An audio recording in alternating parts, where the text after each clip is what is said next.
everyone. Welcome back to the podcast, My First Season. My name is Greg, and a very, very special guest today. I've been asking this guest for close to a year now.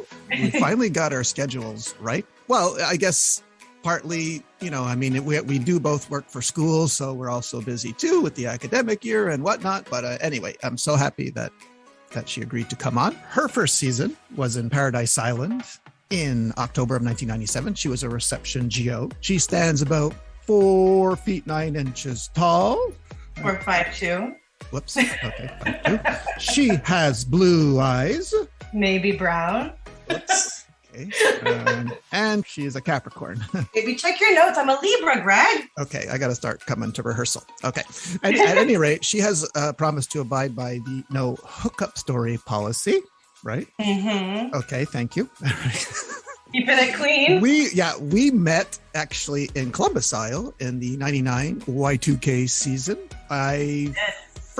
When she arrived to the village, I didn't know she arrived. I was walking by sailing and something caught my eye on the left. There's this woman in a bikini and pareo leaning over a Hobie cat, getting it ready for sailing. And I suddenly had a renewed interest and passion in sailing when I saw that. I was like, I'm going to have to spend some time at the beach. I was just going to say, you actually started spending a lot of time at the beach. Yes, yeah. I did. I don't know why. It must have been that bikini pareo number you had. Okay. I don't know. It just renewed my interest in sailing for some reason. Anywho, so from my hometown of Montreal, the one, the only, the amazing, the stupendous, the super, please give a warm welcome to Sabrina. Hey, Sabrina, how are you? I'm great, Greg. Thank you. How are you? Oh, I'm good. Good. So nice to hear your voice again. It's funny, eh? I thought of that when we were talking on the phone earlier, like how nice it was to hear your phone and your voice, your mannerisms, your jokes, your laugh. Yeah, I haven't changed too much, and you don't sound like you have either. No, just that I think you grew a bit. I think you were 4'9" when I met you, but now you're 5'2". Yeah. So I think you sprouted up a little bit there. Yeah, I've been drinking my milk, eating my vegetables. Oh, really? Okay. Cool. All right. So, I think we probably bored people enough. So we'll probably get into your story right now. So you know how it goes. If you can take me back in time to 96 or 97. I don't know when you applied, but what were you doing? Were you going to school? Were you working? And how did you find out about Club Med exactly? So I had just finished CEGEP and I wanted to do something different. I had gone away to Australia and I was in that time of my life where I was like, I need to do something different. I need to explore. I need to live. And so I was either going to go to Australia and do a 1-year travel visa, or I was going to go work in Club Med. Just random. My parents had been on vacation. I had heard amazing things. And so I left it to chance. And I said, I'm going to apply to both. And whichever I hear back from first is what I'm doing. Wait, your parents went to vacation on Club Med? Yeah, they used to go. I never went with them. So I had actually never been as a guest. They didn't invite me. What? You would have been mini club, teen club? I assume they've been going for years. So you could, okay. So they never brought you. Wow. Okay. They never brought me. They were going to singles resorts. They went to Playa. They went to Turks. Okay. But they're not single. No, but they like to have fun. So did they go to singles? Did they go to singles village so they could say, "Oh, sorry, Sabrina, it's 18 and over. We can't take you." Because this is odd because almost everyone I've interviewed went as a family. So you were deliberately left home alone, with the wet bandits. And I guess you fared pretty well. So were you applying to Club Med out of spite or? No, just curiosity, wanting to live something different, wanting to get out of Montreal, wanting to explore the world. Early 20s and that need to do something outside of the norm. Well, did they ever suggest to you hey, Sabrina, this would be a good job for you or no? No. Oh, okay. I don't think so. So did you ever ask them what a GO did? Yes. Where else did I hear about it? Yeah, I probably asked them what it did. They would come home from trips and then do the crazy signs for me in the living room. Oh God. Okay. Yeah. But I'm, as you know, I'm a very social person. I like to meet people and stuff like that. So it was just something that came to me as an experience. And I'm sure I spoke to them about it and they thought it was a good idea. So back then I had to make a proper CV. I had to mail it into head office in Miami and then wait for the letter back. And then, we did auditions at the Sheraton downtown. Wait. How long from the time you sent or applied did you get an answer? How many months, weeks? Do you remember? Oh God, I'm going to say about 6 months, the whole process. I remember in the interim taking my bartending license as something to do. Really? Yeah. You're a beverage concoctionist also. Yes, Okay. sir. Yes, sir. And now, yes. So back then, so was this still? This would have been 97 that you had your interview, right, at the Sheraton. Yes. Okay, now Probably early 97. Yeah. because I love these stories because I this didn't have these in 94. So did they make you do crazy signs, tell jokes? Did you have to do something on the stage, or was it just like a one-on-one interview? It was like they showed you a video and I loved it, right? It started with like a guy on a hammock chilling by the ocean. And they're like, this will not be you. But then they spoke about basically like what a geo does. And then so they had like a big meeting and then you had one-on-one meetings. And I remember like some of the questions were just like, what would you say if we told you you had to put on a monkey costume and walk up and down the beach? And my answer was, I love monkeys. Monkeys are my favorite animal. I like bananas. Okay. Yeah, I'm good. What's the problem? So yeah, it was kind of questions like that that made you really realize that you're not going to be doing like your regular type of job. So anyway, so it went well. I got a letter in the mail that I had been accepted. And then it was just a matter of them finding a village to place me in. Did you ask for reception or did they just place you based on your CV? It's a good question. I probably applied for reception or maybe they placed me either one or the other, but I think I felt like reception was kind of my way in the door. Okay. And you didn't apply to be a bartender because you're worried about being around all that booze? No, I didn't think I had the skill set, I would say. Really? Yeah. And then a gorgeous young lady behind a bar. Yeah. I used to give all my money to beautiful women behind the bar. That's all, whether the drink was good or not. I mean, I think you would have made a great bartender. Like I said, you're sociable. People like to tell you their problems, Yeah. Well, later in life, I was a bar manager. So. Oh, really? Yeah, after Club Med. Oh, cool. All right. So do they send you some kind of like package telling you what to wear? Like when you find out you're going to Paradise Island, Bahamas, did they tell you, well, you got to, wear white and buy red and black or red and blue? Did they tell you all this or no? Yes. They send you like by FedEx. I still remember like every time you're about to go to a village, right? You get this great FedEx package that has your plane tickets in it. And then it has the schedule of the village. Well, I never got that. Like, I don't know how all you people got that. And I never did, but I never got the package. But a quick question. No? Nowadays, when you see a FedEx or Pure Later truck in the neighborhood, do you immediately think my plane tickets? Because this still happens to me. Like a Pavlovian dog, I start to drool because I think I'm going away. Do you have that feeling at all ever? When FedEx always reminds me of getting my tickets. Yes, always. Yes. And then when I would be like in between seasons, and I would be like, oh, should I go back? Should I not? No, I should really stay and finish university. And then I'd see a FedEx truck go by and be like, okay, no, that's a sign. That's a sign. So then I would give myself a thing like, okay, if I see 5 FedEx trucks today, I need to call GA and just see what's out there. And yada, yada, yada. 7 villages later. Do you remember arriving your first day? Like, do you remember, is it vivid? Yes. Yeah. Yes. You remember who the first GO you met at the airport was? No. Now, so what was it like your first week? Were you trying to take it all in? Did you have a clipboard? Did you know what was going on? Shock. Like, just, you do this thing, you say goodbye. And I had like an on and off boyfriend for a couple of years and my best friend, they all brought me to the airport. And then you get to this place and you realize I have no flight home and I don't know anyone. And I was put into like the village was half under construction at the time. So I was actually put into a GM room. I wasn't in like the geo so you thought dorm areas. You thought that was normal then, that nice room. Okay. Yeah, I had like 2 queen beds that I put together as one massive bed. It was amazing. So I was very shy. I'm a very outgoing social person, but I can also be very shy. So it definitely brought me out of my shell, right? Because you have to get dressed, you have to be at the bar for 7, you have to mingle.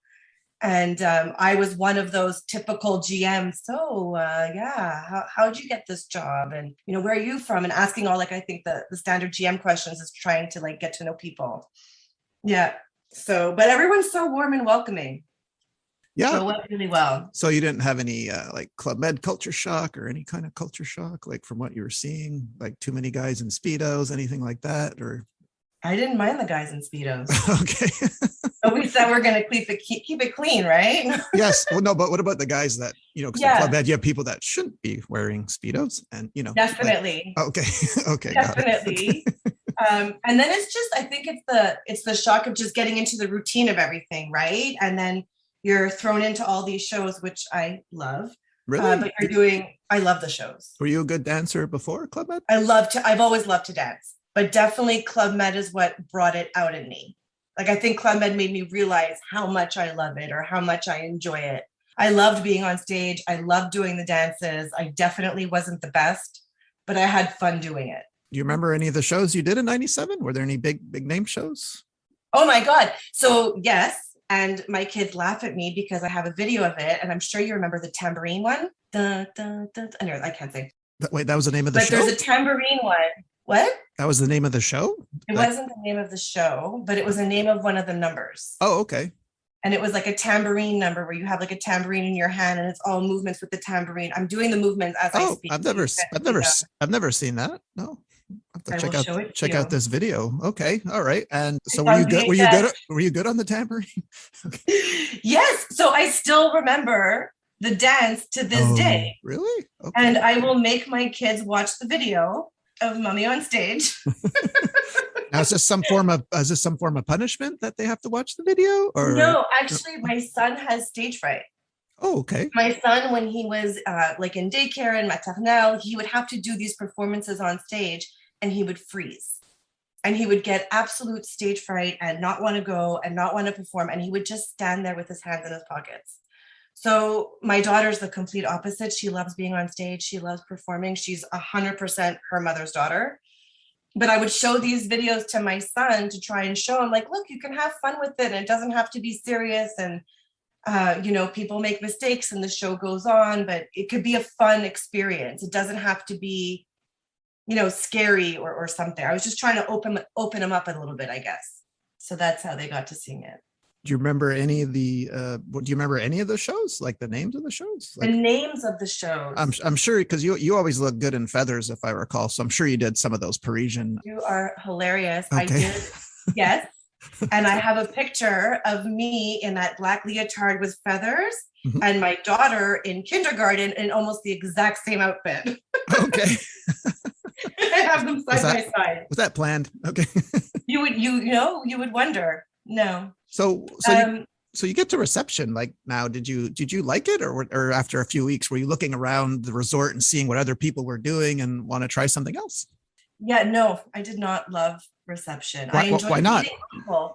Reception's the complaint department. They have it really tough. Like, a lot of respect to all GOs that work at the reception at the front line, and it wasn't easy. Like, especially when half the village was under renovations.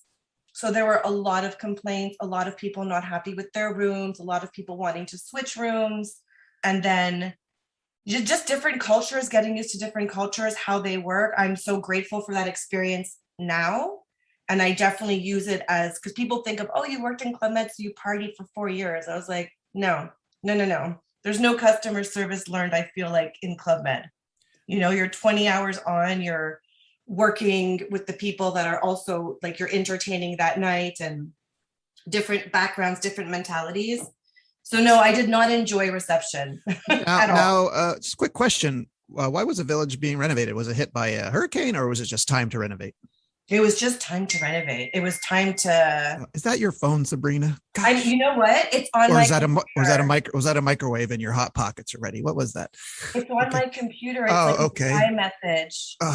Okay, listeners, I did warn her. Okay, so I'm sorry for that ping, but could have sworn that was I could have sworn that was a microwave hot pocket ping, or maybe I got hot pockets on it. I don't know. Well, another question. Now, did they tell you when you had your interview? They tell you about the 7 days a week? Did they mention that? I don't know.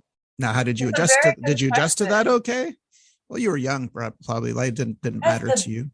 That's the beauty of being 20, though, isn't it? Yeah. It doesn't matter, right? 7 days a week. We actually were doing 6 days a week, I believe. No, days Or off. was it only my next No, season? days off only start around 99. So no, you would have been full on 7 days. Okay, so then it was Unless 7 days. your reception team was doing a little sneaky thing, but some. No, then it probably was the 7 days. But again, I was 20. I remember going to Junk Canoe. I'm pretty sure this is clean. Junk Okay. Canoe is an amazing Thank you. festival in the Bahamas around Yes. Christmas. It's Yes. spectacular, but it goes throughout the night.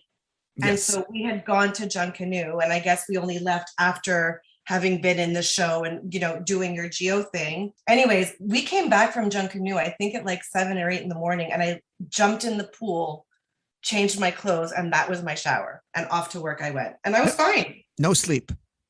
None. Who needs it? Wow. Yeah. Sleep when we're dead, right? Sleep later. Have fun now. Wow. Okay. Well, no, we'll get back to the reception. So did any funny, clean, appropriate stories or experiences happen to you that your first season in Paradise? In my first season. We'll talk about later ones after. I just want to make sure I cover Paradise, Yeah, nothing crazy. I think just getting used to it, getting used to all the attention. You definitely get a lot of attention as a geo from fellow geos, from guests, and well, yes, if I recall, you were kind of on the very good looking side, right? You're sweet. Well, at least you got one thing right. No, I'm kidding. Yeah. I remember being very. I might not remember your eye color, but I remember you're very beautiful. Okay. Oh, funny. No, you know what the funniest thing is? My whole family came down for 3 weeks. Oh, really? So now they're willing to go with you to Club Med after they got the family discount. You know what? Are they there? Can you put them on? I want to. I want to chew them out. Okay, good for you. Okay. No, they came over Christmas and New Year's because we would always travel together at New Year's. It was my grandfather's birthday, January 1st. So it was always a thing. We'd always go to Florida. And now that I was away, everyone came to me. So my parents, my aunt, my uncle, my grandfather, his wife, they were there for 3 weeks. It was amazing. And then I remember one night in the disco, my dad was like, all right, Sabrina, bring me your friends. And I was like, okay. These are like, I guess you have like a group. You're all friends with everyone, but I had like a main group that I hung out with. And he lined up the bar with shots. Back then you had to like buy, there was like bar beads. So you actually had to pay for the drinks. Yes. Yeah. And so he lined up the bar with shots for everyone. And I'm pretty sure that was my first time drinking with my dad. Oh, okay. Memories. Okay. Yeah. No, that's it. But nothing, I don't think anything crazy. Well, getting back to the reception now, do you recall any of the, you must have got, in addition to the complaints, did you get any like dumb questions? Like, is that where you first experienced, like, when's it going to stop raining, or what temperature is the pool? What temperature is the ocean? Did you get anything like that at reception? Definitely. Like, when's it going to stop raining? What else? My pillow's too soft, stuff like that. Stuff So like that. but you don't have like a memorable GM that you recall that was just constantly complaining or something, right? You don't have a story like that, right? No, not in Paradise. Was it tough working your first New Year's? Like, I know you're usually used. I mean, even though your family was there, you probably had to work till at least midnight, right? So was it rough working? I loved it. In Montreal, I'm not a big New Year's fan. I find it's like hard to get service, hard to go to a bar, everyone's packed. Whereas here, there was like an incredible show that we were a part of, a big cocktail presentation. So no, I actually loved it. Okay. And loved it. And at one point you told me in your pre-interview yesterday, which you nailed, by the way, you said that you didn't really like, but you were looking around. So the thing you ultimately chose was there a mini club at Paradise then? No, it was a couples village. Oh, it was. Okay. Yeah. So at one point I guess you spoke to the manager and said, I'd like to do something else. Yes. I had a meeting with Chief of Village, whose name is escaping me, but I believe his name was Pierre. Anyways, he was wonderful. Like, he recognized what I had in me, I think, as a geo, and being social and like full energy for Crazy Signs, full presence for the shows, midnight rehearsals, all of that, right? So he recognized that I had what it took, but reception just wasn't the right fit. And so he gave me a recommendation to do mini club afterwards. Okay. So roughly how many months did you spend at Paradise before you left? I think 3 to 4. Okay. And how long did you wait in Montreal for your next season? Maybe a couple of weeks, 2-3 weeks. Oh, okay. It came very quick. And yeah, where did you go your second season? I went to Punta Cana, Dominican. Yeah, it's a big mini club village, I'd say. Yeah, that's a huge village. I spent 9 months there. I loved it. Did you like working with the kids? I loved it. Who was your chief of mini club? Oh my goodness, I can picture her in my head, and her name was Carotte. That was her nickname. Her actual name. Carrot? Is that what you said? Yeah, Carotte. She was French. Does she have red hair, I imagine? Actually, no, a carrot is green on the top and orange skin. Yeah, no, she had blonde hair, and she was there with her daughter, and her daughter was like maybe a year old. And so she would always carry around her daughter in like one of those like backpack carriers. Oh, you're kidding. Was this was this for promotional purposes, or is this that? I think she just lived there. I've never heard that. Seeing the actual chief of mini club with their child. Like. Yeah. Okay. She must have lived there. I don't know. Maybe she was. Again, back then I didn't get into the details. I think only as I got older I got into like the who's who. What age were you assigned? Do you remember? Like, because there's certain 20? ages. No, 20. I mean. Oh, sorry, there. Yeah, like what the kids that they put you with. What ages were you assigned? Do you remember? It was petit club and mini club. So I did up to like 2 years old, and then there was also mini club where they were older, but it would change. It wasn't always consistently with the same group. Okay. Did you like Punta Cana? I loved Punta Cana, and to this day it's my favorite place to travel back to. Well, what happened between, like, I knew you as a sailing geo, and burned in my memory. So what happened between mini club and like you changed again? Like, what did you do another job before sailing? A different job? I did 2 other villages as mini club. I did Eleuthera and Ixtapa as mini club, and I did Huatulco. Oh, wow. I was in charge of team club. You were? Yeah. Sabrina was in charge of the team club in Huatulco. Yes, sir. Wow. Okay. It was fun. We had fun. You have any fun stories from those villages, or? It felt like I was hanging out with my friends. Like there wasn't a huge age difference, right? You mentioned a piercing story. If you wouldn't mind sharing. Oh my God, that was an Ixtapa. Okay, yeah. What happened there? Like, what was the? Oh my goodness. So Ixtapa, yes, still a mini club geo. So this is the person taking care of your kids. Okay. And Ixtapa had a great little town that was like maybe 5-10 minutes from the actual village. And so we'd go there, and there was this tattoo shop where all the geos went, and they would get like tattoos or piercings or whatnot. And so me and a friend of mine decided we're going to go get our tongue pierced. Okay. Did you know anyone who did it, and they told you it didn't hurt, or you didn't know if it would hurt or not? I think a couple of other friends of ours had done it, and it went fine. Okay. Now, so we were like, yeah. Did you drink a few drinks before it or no? Sadly, I'm pretty sure I was sober. Oh, okay. All right. You get there. It was like a day off thing to do, Did you have yeah, sure. Yeah. Get your tongue pierced. Yeah. I guess I went windsurfing. You went to get your tongue pierced. Okay. Same thing. So did you have any, did you try, like, when you were sitting there in the chair and he's about to do it or she's about to do it, did you like have any second thoughts, like, or you just went, nope, full steam ahead? I think that's, again, the beauty of being in your 20s. Okay. You rarely have second thoughts. You just go. You're like, let's make some bad decisions, right? Right? Might as well do it now. Get it out of the way. Yes. All right. So you went ahead and did it. So I did it. So did it hurt? I have to know. Did it hurt? So funny enough, not so much, because there's no nerve endings where they do it. So it didn't, the actual piercing of it didn't hurt. It's the after part. And they can't freeze your tongue, right? Beforehand. No. Okay. All right. No. So they can break something. Now, did you get the bar, or did you get that like stud? Like which one did you get? So I got the bar that has like a ball on the top and a ball on the bottom. Yeah. So my friend and I get our tongue pierced. It's all great. We go back to the village. We carry about our day. And I think it's like 2 days later now, my tongue has swelled up so fat that it's now swollen up over the bottom ball of the tongue ring. Okay. But I'm on arrival. So I have to be the one going to the airport to pick up the GMs to say, like, welcome to Club Med. and bring them onto the bus and then tell them, okay, we're going to get to the village. Your luggage is going to be here. You're going to go check in, give them the whole spiel of like what's going to happen. I can barely speak. So I go to the village, I hold up my sign, I gather everybody onto the bus, and on the bus right back, I'm like, hello, everybody, welcome, come in. My name is Sabrina, and I'm so happy when you get to the village, and I can't speak.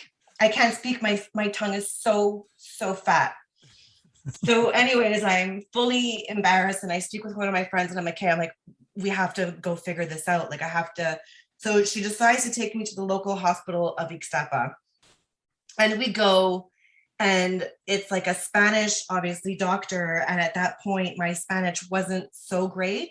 Still not that great. And especially trying to speak Spanish with a swollen tongue, I'm sure is not easy either, right? It's even worse, right? Okay. So he gives me a shot of Novocaine in my tongue, to which I scream and half of it comes down my throat. And he taps on my tongue. And what I understand is, can you feel this? And I'm like, yeah, I feel it. What he actually asked is it frozen? Oh, so no. Him assuming it's frozen, clamps on the top ball and pulls the entire thing throughout. Like the ball and the bar through my tongue. But doesn't the ball screw onto the bar? You can remove it that way? My tongue was swollen over it. It was swollen into my tongue. Oh gosh. Okay. Yikes. All right. It was awful. Okay. Awful. We just lost a couple of listeners there. They're yakking in the corner. Okay. Wow. All right. Now, how long did it take for the swelling to go down? Within a day. Okay. Within a day, I was fine. I had like a little blood spot at the top of my tongue, but within a day, it was no problem. Did you get any trouble at all? No. No. Okay. So it wasn't brought up at the next GEO meeting that maybe on your day off you shouldn't get your tongue pierced or anything. No. Okay. How did I get away with that? That's good. No, that's cool. I'm glad it had a happy ending. I think it was more of like a funny story or like. Yes. Well, yeah. It's funny. It's funny now, right? All these years later, probably not at the time, like trying to do an arrival on a bus with your, tongue swollen and you're trying to suck on an ice cube, to keep the swelling down. But yeah. Oh, yeah. Right. Yeah. Well, that's my tongue piercing story. Now, so at what point did you learn to sail? Okay. So doing mini club, doing the teen club, one of the activities that I would have to do is take the kids sailing. And I loved it. I loved sailing. Who taught you? Where did you learn? The beach geos. Okay. And like the various villages, the beach geos would say, okay, like this is what you do. And they would teach me how to sail so that I could take the kids on a boat by myself. Because we would have 16 kids. So you take 2 kids per catamaran or something. Some go kayaking. So they taught me how to do it. I became a sailing geo though, because I wanted to join the sports team. I didn't want to do mini club anymore. And so I was working in Huatulco, and there was a female chief of village. Her name was Lulu. And because I had asked to be sailing in Ixtapa, and I was told that, let's just say I didn't have the necessary background. I didn't have the necessary background or training. So I was like, oh, that's too bad, but okay. So when I worked in Huatulco, I went up to Lulu, who was very female empowerment. And I was like, Lulu, I want to train for sailing. I want to be a sailing geo. So we made the agreement that when I wasn't doing mini club in my spare time, I could work the beach. And they would train me and teach me everything that I need to be a sailing geo. And if it goes well, then she will give me a recommendation that in my next village, I'm sports team and sailing. And so that's how it all started. That was Columbus or no? Or you did a season? My next village was Cuba, but I have a funny story. Oh, you worked in Cuba. I did. What year was this? So 99 to 2000. Okay. I did the New Year's Eve, the Y2K. No. You did. No, we did Columbus 99, 2000. So did you do Cuba before Columbus? No, I did. I was in Columbus and not in 2000, but I didn't do New Year's there. Oh, okay. But so you were in Cuba in 99? Yes. Okay. So I think you're the first geo I've had on that actually went to Cuba. So can you just tell us about the village? Yeah, because it wasn't open for very long. So I have a lot of questions about that resort. Did you like it? So Cuba was interesting, right? Because first of all, there's no American geos, no American guests. Yes. Because Americans can't go there. So the guests were mainly Parisian and German. Also, when you arrived, you weren't allowed to work until your work permit came in. So sometimes you could be there for 2 weeks without having your work permit, so not necessarily being allowed to work. Oh my You God! What did also, you? Was that? Did that happen to you? Did you have to yes, wait? So what did you? yes. What did you do? Were you on vacation? You're not necessarily on vacation, but you're not necessarily like working your service either. You're kind of like in this in-between stance. Well, did you open Cuba, or was this after the opening? It was after the opening. Okay, can I ask you another quick question about Cuba? I've Yeah. heard from other geos. Is it true that there were, say, I don't know, what do you do? Plainclothes policemen that were listening to see if you badmouth Castro? Is this a thing, or were you told? I've never heard of that. Oh, you didn't. Oh, okay. I've never heard of that, but I can sometimes be naive to what's going around me Okay. and not necessarily know. Okay. But I've never heard of that. Okay. So wow, Cuba. So it was a beautiful resort. It was definitely, yeah, it was a beautiful resort.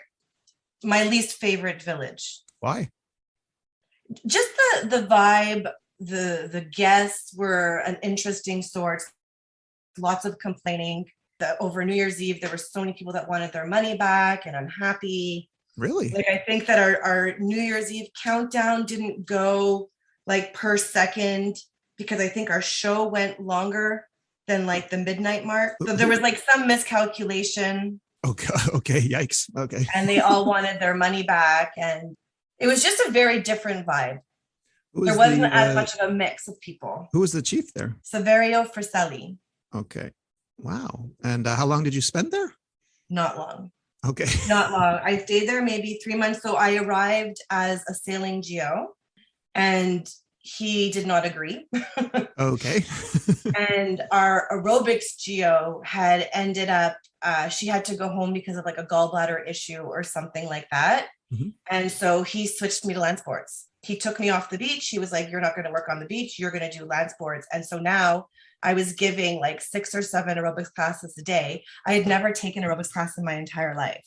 Okay. So you were fitness geo?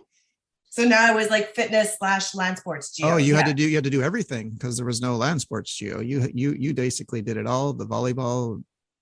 I did basketball. volleyball. I did aerobics. Wow. Yeah. And so the GMs were so great because I would tell them like, we're just going to have fun here.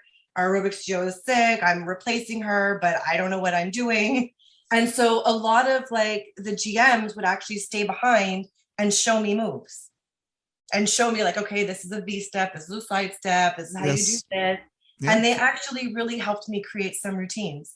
That's how I learned water aerobics. Yeah. From GMs. Isn't it hilarious? Like we learned, but that's the great thing of being there. I find like you learn just everything while there and on the spot. And I ended up having a blast with the aerobics classes and having so much fun giving them. And by the end of it, I was prepared I could prepare like full classes that were properly choreographed and put together. Like I actually knew what I was doing. And from Cuba, you went to Columbus? So from Cuba, I went to Columbus. I really wanted to be a sailing geo. And yeah, I really wanted to be a sailing geo. So I didn't stay in Cuba long. And then I got my season at Columbus. Yes. And why? And so you're saying you arrived after? Yeah. You arrived after New Year's, correct? Yes. Okay. Yeah. Yeah. Because did you have a lot of time in between Cuba and Columbus waiting or no? I don't remember. Okay. Yeah. Cause I do recall you arriving a bit later. Now, I'm sure pretty sure I know how your answer, but did you like that team in Columbus? I found there was an inordinate amount of talent on that team that winter. Like I absolutely loved our team at Columbus. It was great. We made great friends. We had a great synergy. It was really fantastic. Like the chief of village was great. Yeah. Yeah. And then we had also Angie and Vincent, who were stagiaire chief of village. Oh my God. As Angie. well. Yeah. Yeah. Angie's amazing. Vincent was good too. Yeah. Yeah. And then we had, of course, Tarzan, and then Duda at the pool is now a chief of village. I mean, this is crazy. I saw that. Yes. I love Duda. He was so mad at me when I left because I didn't tell him I was leaving. Him and I got really close. Yeah, no, he was a sweet guy. I mean, I still marveled because this was my third time in Columbus. I was like beyond like baffled why you needed two lifeguards for that posted size stamp of a pool of Columbus. Like you need two lifeguards for this pool.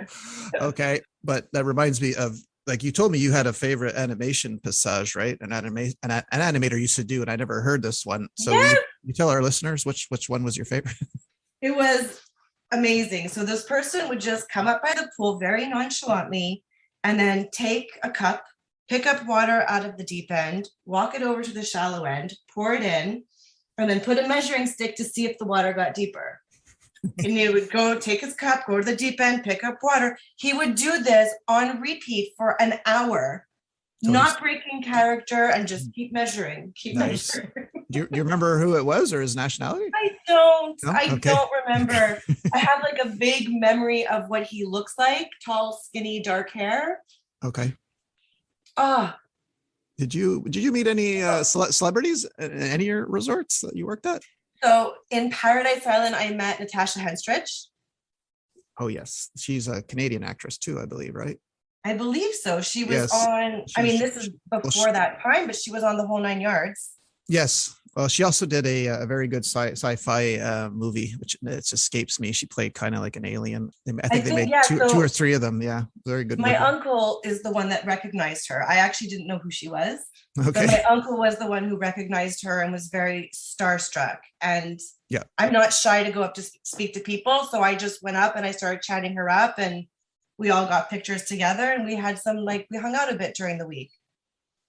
Oh, nice. And then in Columbus, I went back to Columbus as a GM. So after like my whole being a GO, and I actually met Justin Trudeau there. Justin was on vacation with his wife, Sophie Quevois. Well, this reminds me because I'm going to bring up Jay's story now. Yeah, like we're recording this. Jay's episode is not out yet, but it will be out by the time we record this. So Jay also said he saw. Yes, he says he thinks there. Yes, was there?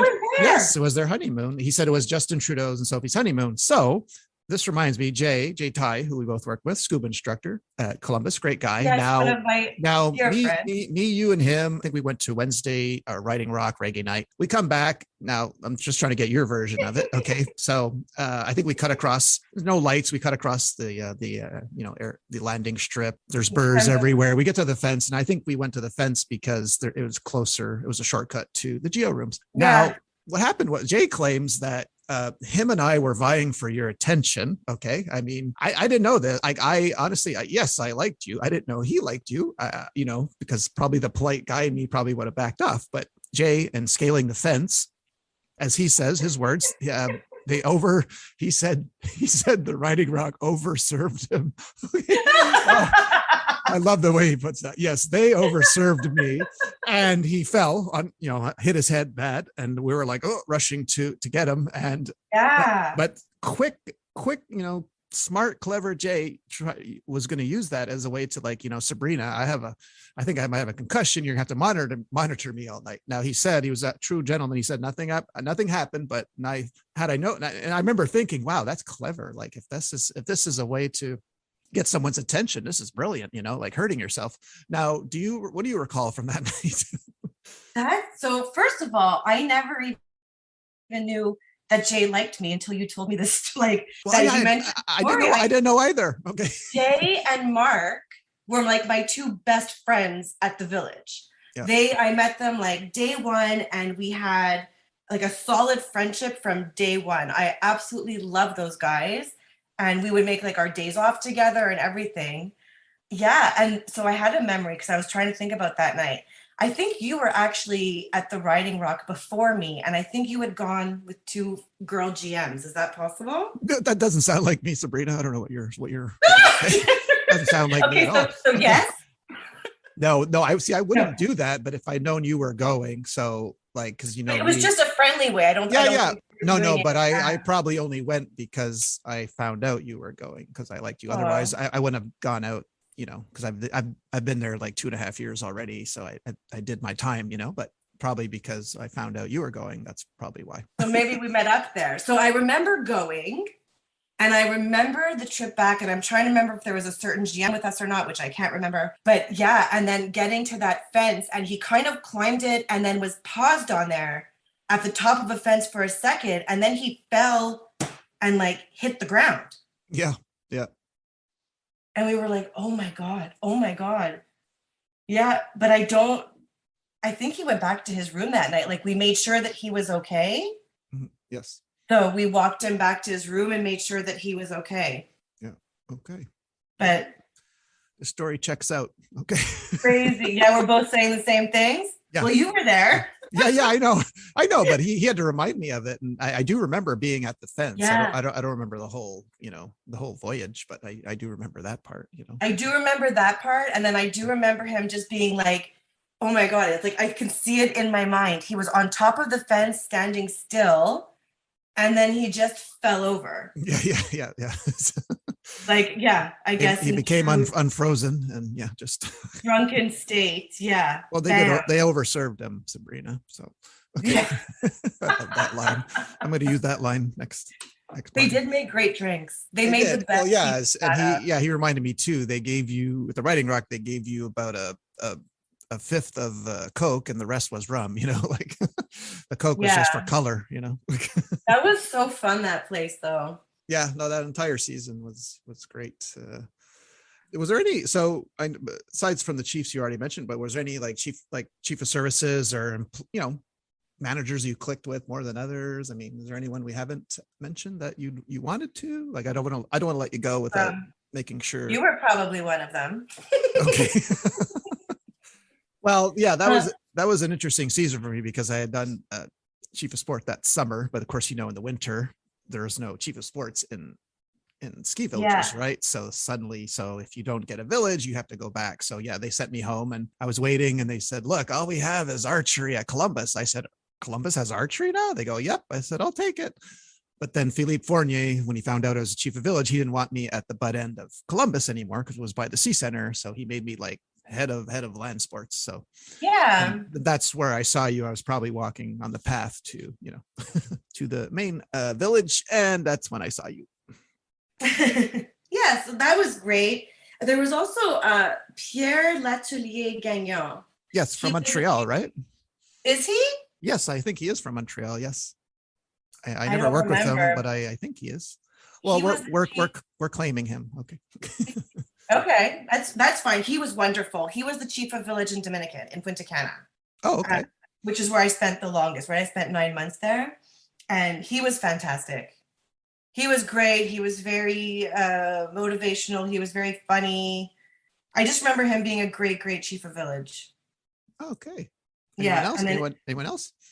Angie was phenomenal. Yeah. Angie Boucher. I mean, her animation team. Sushi Bushi. Jokes. Yeah. She was just, also phenomenal. I really enjoyed working with her.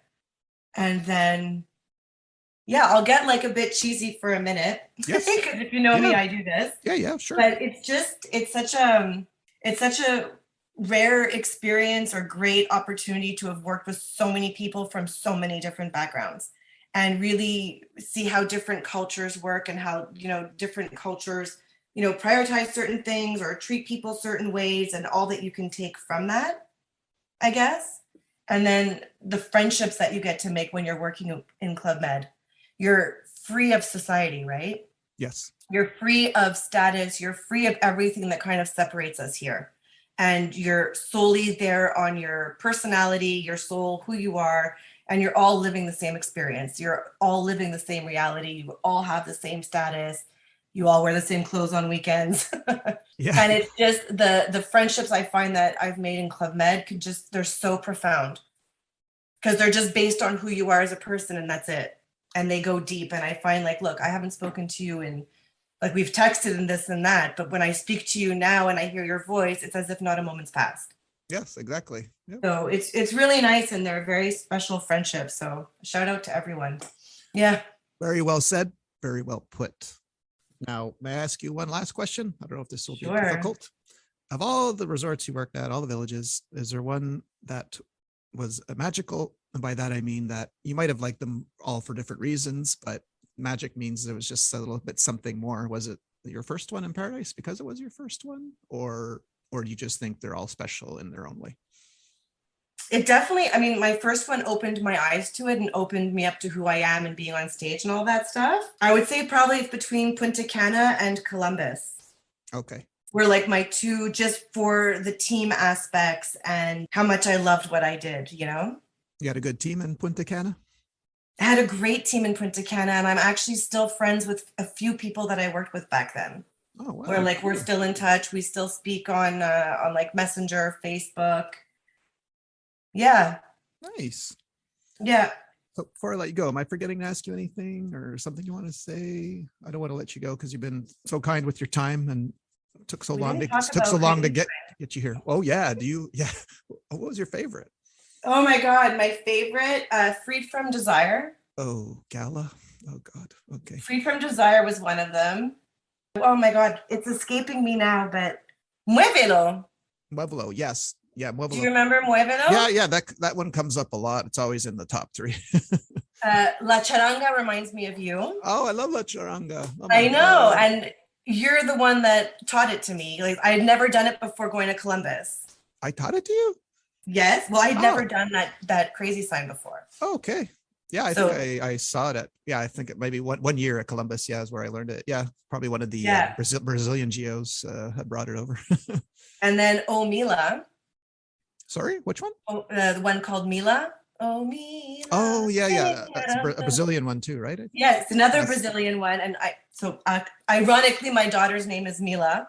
Really? And I didn't realize the connection until I have like a crazy sign playlist, obviously. Okay. And then I was like, oh my God, I forgot about this song. And it was one of my favorites. And Soleil des Tropiques. Okay, classic. They're all so good. I listen to them all the time. They're my happy music. You strike me as a person that if you hear this happens to me. Yeah, I wasn't big on crazy signs, but I'll be in like, I don't know, a grocery store or pharmacy and I'll hear a Club Med song and I have to physically restrain myself from moving side to side and clapping. Now, does this happen to you? Like, it's more about doing the moves. Okay. But you hear a song that you used to hear in Club Med and do you have to prevent yourself or you just dance? I go okay, for it. You go. I go for it. I don't care. I could see that. That. I like if I'm driving and I have the songs on, there's definitely like one hand that's doing like the wave, you know, you can picture the moves I'm doing right now. Yeah. And yes, I don't hold back. Okay. I love it. I do it in my kitchen. You know what, that's for Zumba. I used to joke with friends because the energy that we had to put into crazy signs, sometimes I'd be sweating after. Yes. Especially on elegant night. Yeah. Yeah. And be like, this should be an aerobic exercise. Because I had one village, we did them for a solid hour. Yes. When I was in Eleuthera, we did them for a solid hour. Oh, Eleuthera. Okay, I was going to say probably with Lulu because she liked to do marathon. Huatulco also, I would be drenched after, and I worked in Huatulco in the summer, so it was so hot. Yeah. But yeah, and so now there's Zumba, which is kind of like crazy signs. Or similar. Shoot, I forgot one last question. I'm so sorry. Please. Do you have a recurring dream today now that you're still back at Club Med, and are you working or are you on vacation? Very often. I have dreams where like I'm in a scenario where like I remember the feeling I would get sometimes when I would arrive at a village. I'm like, okay, here we go again. I'm doing this. I'm here for another 6 months. So either I'm in that or that I'm back in like the geo areas and I'm going between like, okay, my service to dinner, that I'm back in it, or I'm back in it with my kids, but yes, always. I think it'll always be in my heart. It's always, I think, the biggest part of what made me who I am. And yeah, I think just a part of me will always be there. So yes, I often dream about it. Okay, cool. It'd be so cool to actually do it. Yeah. Or just not wake up, just stay in the dream. Yeah, but you know, like the Charlevoix one opened, right? Yes, Club Med Charlevoix. Yes, it's currently open. And I saw like a few weeks ago that they were looking, I think, for like bartender and mini club geo. Yeah. Up until January 10th, I was like, oh, can I bring my kids? I would do it. You got the itch, huh? Okay. Can I be there just on weekends? Okay. That's it. If I see 5 FedEx trucks today. Okay. Yeah, it's a sign. We're going. It's a sign. Oh man. Okay. I better let you go because I'm going to talk to you all day. Oh man. I want to thank you again, Sabrina, so much for coming on. Really, from the bottom of my heart. Thank you. I can't wait for people to hear hear how amazing you are in this episode. So I want to thank you so much. Thank you, Greg. And thank you. It brings back so many great memories. So yeah, I really enjoyed it. Thank you. Yeah, I know there's a lot we couldn't talk about, but that's okay. I could go on all day. Yeah, we'll talk after we stop the recording here. So we're going to say, Sabrina and I are going to say goodbye now. So we'll see you all next week, everyone. Say bye, Sabrina. Bye. Bye.